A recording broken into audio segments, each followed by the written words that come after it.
hard lunch na to the finest na talaga ang ginawa ng Kim Pao. Napalundag naman sa tuwa ang mafani ng dalawa na magkakatotoo ang hula nila. Makita sa mga larawan na magkasama talaga ang Kim Pao sa sasakyan na aktor papunta sa Sandy Fun Run na dadaluhan nila. Hindi na patago pa na kagaya sa dati, kahit kape at straw ay iisa lang ang gamit ng dalawa, na lalo nagpatindi ng kilig ng mga funny. Kaya komento ng netizens, wow, love it Kim Pao, nasa publiko na kayo, sure love to each other, stay humble din dahil napakabait niyong dalawa. Sandamakmak nilaban ko pero na makita ko to, parang gusto ko pang maglaba ulit.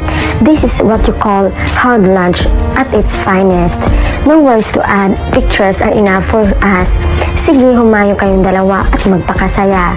Love you Kim Pao. Pinasaya niyo naman Kim Pao ang araw ko, ay ito na yung hinulaan natin kanina. Tumama tayong lahat.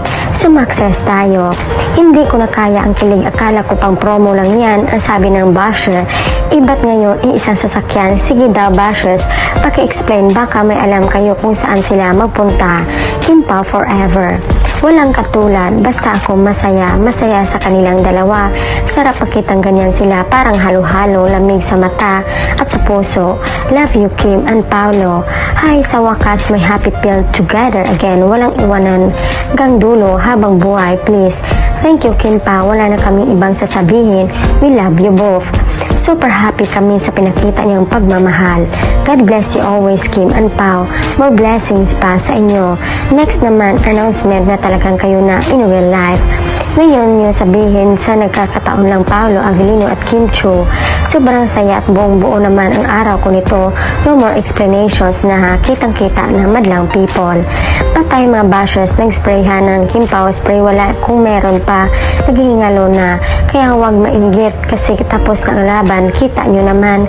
At wala ng movie ang Kim Pao, magkasama pa rin, kaya mga baliw, tama na.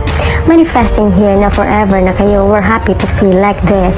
Full vitamins na naman tayo, Kim Pao Lanja. Unti-unti na nila nilayag, di na kailangan pang umamin. Baka sa Thanksgiving party, baka doon na sila umamin. Magmahalan kayo, himala magkasama sila sa isang sasakyan. Layag na ang Kim Pao.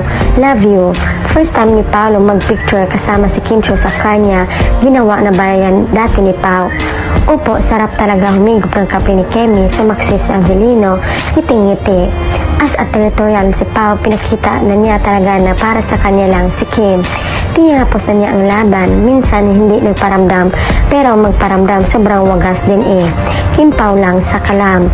Nilapag na talaga ni Paolo ang resibo, isang gamit na lang sila para tipid nga naman sa gastos.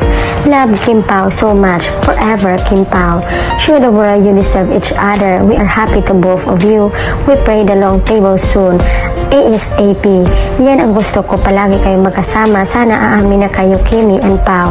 Marami kaming fans na masaya para sa inyo. Kasi yan ang gusto namin, na kayo na forever. Pinakamagandang passenger, Chinita Princess. Ang comfortable na upo ng prinsesa, constant. Diyos ko, share this sa soft drinks. Umaagang kahimlay at nirepost pa talaga ni Paolo ha. Proud yan. I thought it was an ordinary Sunday for me, but unexpectedly got an ayuda shared by Paolo itself.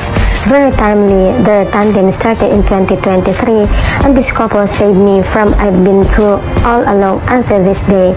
Panatag na panatag hanggang sa dulo.